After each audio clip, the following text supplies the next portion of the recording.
the International Booker 2024 winner is going to be announced in a couple of days, and I have some thoughts about that. Hi, my name is Kim, and welcome back to my channel. If I am new to you, as you can probably guess by the name of my channel, I love the Booker Prize, as well as the International Booker, and I follow the Women's Prize and Panda Reads. So, let's get going and talk about the International Booker because I have thoughts.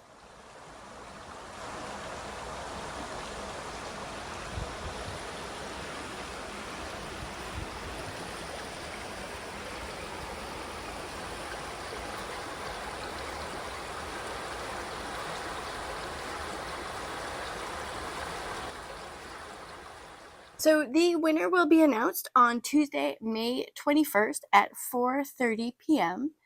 and Wednesday. That's Wednesday.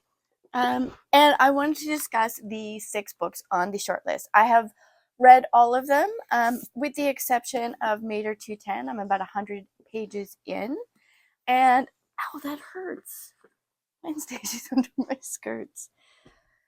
Oh, shenanigans. Okay. Let's consider the theme of the prize that the judges announced earlier on this year. So they said that their selection features books that speak of courage and kindness, of the vital importance of community, and of the effects of standing up to tyranny. So I am going to be looking at these books and ranking them in order of who I think is going to win, as to who I think will be the least likely to predicting the winner. Now, if you've watched my channel before, you probably won't be surprised that Caros by Jenny Erpic, translated by Michael Hoffman, and this is translated from German. And I listened to this on audiobook, and it's narrated by Lisa Flanagan. Now, the reason why I put this in 6th place, and I didn't predict it for the shortlist as well, is because I think that one of the main characters, Hans, really falls flat for me. I didn't find him to be a believable character. And if I couldn't find him a believable character, then the relationship wasn't going to work. And it's funny because I mostly listen to audiobooks when I'm walking or doing chores or driving, and I had to warn my neighbors. I live in a rural eastern Ontario in Canada, part of the world, and we all know each other. We know each other's cars, we know each other's schedules, and this isn't the first time I've had to warn them about a bad audiobook, but I literally said to them, if you see me yelling in the car or my hands are gesturing, I'm not doing it to you. I'm not trying to get your attention, or I'm not mad at you. I'm mad at this audiobook. And I was mad at this audiobook. I really felt that it was in need of a very, very good edit. I found their relationship tedious and boring, and the fact that it was just these long, drawn out scenarios from a very effective sexual predator, from a very young woman who is very anxiety ridden, just didn't work for me. Now, on the other hand, I think the way that she paralleled the relationship to the politics and the climate of the time in terms of the end of World War II, communism, democracy, and even socialism, I think that she did that really, really well. I just didn't think it worked on a whole. So that is number 6. And in 5th place is Mater 210 by Hong Suk Young, and it's translated. It's the only book that has 2 translators on the list, and it's translated by Sarah Kim Russell and Young A. Josephine Bay. Now, what I found really interesting was I listened to a couple of interviews with him and his translator, as well as I read the back of the afterword and the translator's notes and the author's notes in the beginning. Very, very interesting. And I am about 100 pages in. I will get this book done before the winner is announced on Tuesday. And he says in the interviews and in the book that this is based on a conversation that he had over 30 years ago with a retired railway engineer who spoke a very old dialect, and they discovered that they were from the same town. and he actually goes back to talk to him once or twice. And in the 30 years that it took him to write this book, he looked at pictures and talked to people and went and for strolls through his old hometown and reflected on his childhood. And while I love that, and I think it's wonderful, I am more in love with the way that he wrote the book than the book itself. So, in short, this very, very thick, multi generational book is about a person who is doing a, what's it called? A laid off worker stages a month long sit in atop a 16-story factory chimney. And the author actually did go talk to someone who did, I think it was like a 400-day stage sit in that political climate that he's writing about. And while he's doing this sit in, he's reflecting back on his history, his family's history, people that he's met along the way. And I think that that's a very, very effective structure. This is the epic kind of book that has a huge cast of characters that is known to introduce a character and kill them off in the same paragraph, if not the same page, um, which it's really hard to be engaged when characters are coming in and out so quickly.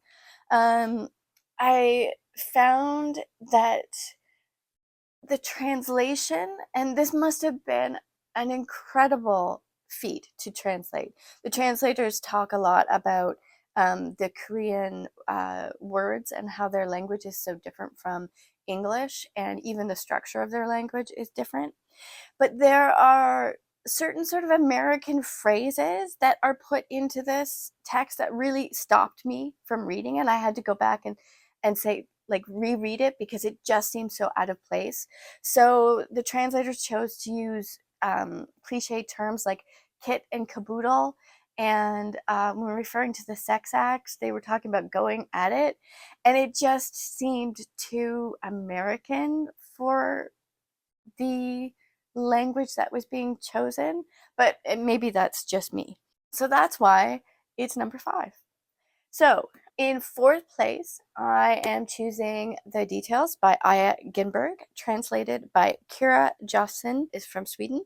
And I listened to the audiobook, and it is narrated by Julie Maisie. Now, I absolutely adored this book. This book is a 5 out of 5 star read for me.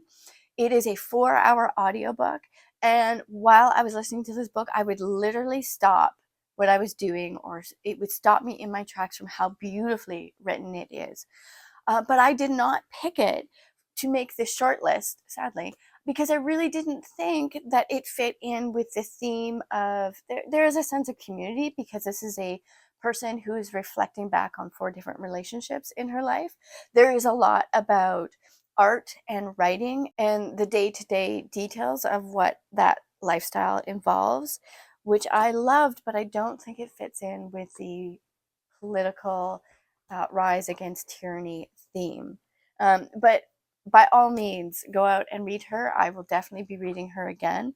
And the cover is stunning. Oh, hi, honey, you're back. So in 3rd place, I am going to be choosing What I'd Rather Not Think About by Genti Postuma from Amsterdam, and is translated by Sarah Timmer. Now, I wish there was a better cover for this book, but I really, really like this book, and it's told in a series of very short vignettes. Um, and it is about a woman who is a twin, who her twin brother has committed suicide, and it's her reflection on her life, her relationship with him. It's interspersed with talks with her therapist and her relationship with her mother. And it is done in such a thoughtful way. There's so much about suicide this year in the International Booker and the Women's Prize as well. I thought that it was beautifully written. It's very quiet. It's very meditative. It's very relaxing. I love what she did with imagery in terms of water and a river, and She links it to, I don't want to give away the ending, so I'm going to stop there. I really liked what she did with the imagery with sweaters. So the back little blurb says, by my 27th birthday, I owned 142 sweaters, and it was high time I saw a therapist. And it has a really, really quirky sense of humor, I suppose. Um, and it's slow paced. There is definitely, the character goes through a resolution. There's a lot about grief and a lot about anxiety, but I love where the main character eventually ends up and how uncomfortable and awful that process of grief and reconciling your past and your present and your future is. I love what she had to say about the estrangement of family and the notion of self that the main character is trying to come to terms with. So I'm going to put that in third place. I would not mind if, I really loved 4 out of the 6 books, struggled with Mater 210 and did not like Caros. So I would not mind if any one of, not that I have a choice, but I wouldn't mind if any of these last 4 books is a winner. I think it would be absolutely amazing.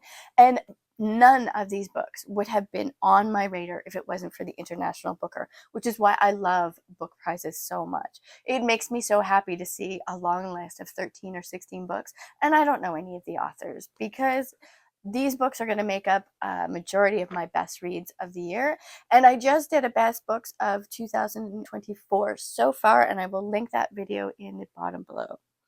So the last 2, I really, really struggled with, and I'm going to pick Not a River by Selva Amata, from Argentina, translated by Annie McDermott, in second place. But I really think that if I did this video a couple of hours from now, it might be flipped. Beautiful cover. And this is about men who are on a river who are fishing, and they are contemplating a major tragedy that happened 3 years ago. And I love what this translator did in terms of, she said in interviews that Selva Amata really, really picks up the dialect and the terms of this small place in Argentina, and that in order to find the language that she needed to, oh, and by the way, people who are reading this in the original language have a hard time with it because she is so nuanced. So, I really think that Annie McDermott deserves high praise and recognition for her translation. So she read a lot of fishing manuals and watched a lot of YouTube, I think. Yeah, YouTube. And researched fishing terms in order to get the correct language. This is beautifully done in terms of the imagery of water, of what it says about what family means, what it says about what you think your community should be, and how communities handle devastation and poverty. And it is absolutely beautifully done. So in first place, I am picking Crooked Plow by Itamar Verena Jr. from Brazil, and it's translated by Johnny Lorenz. I think it has the most beautiful cover. Well, the Details has a beautiful cover as well, and absolutely gorgeous in papers. So the reason why I'm picking this above Not a River is because I think this one has just made me think about it more, and I love all the different genres that are woven in. So it is a multi-generational tale. Again, it is about subsistence farmers in Brazil, and their struggle against slavery and colonialism. And it starts off with 2 sisters who discover a knife that their grandmother has hidden, and the repercussions of that, and it follows them all the way through their lives, and goes to their mother and father, their grandparents, and then their children. It's beautifully done. I love magic realism, and it is just the right amount of magic realism. I think characters have stayed with me. I read this book again very, very slowly because I wanted just to take it all in.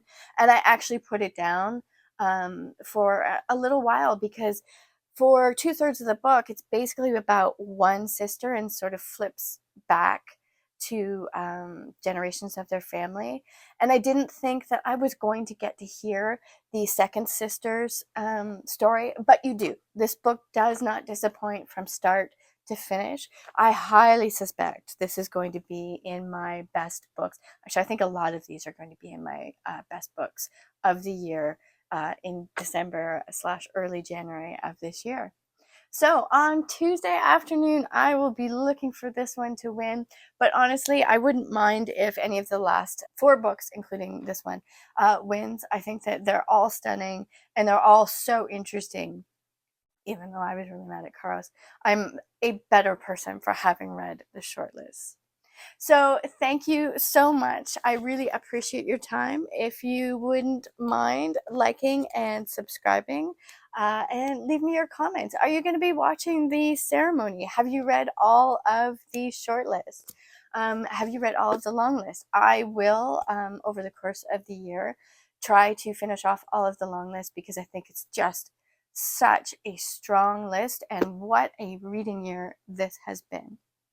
So thanks again for joining me and my fur babies, and I hope to see you in a video soon. Happy reading!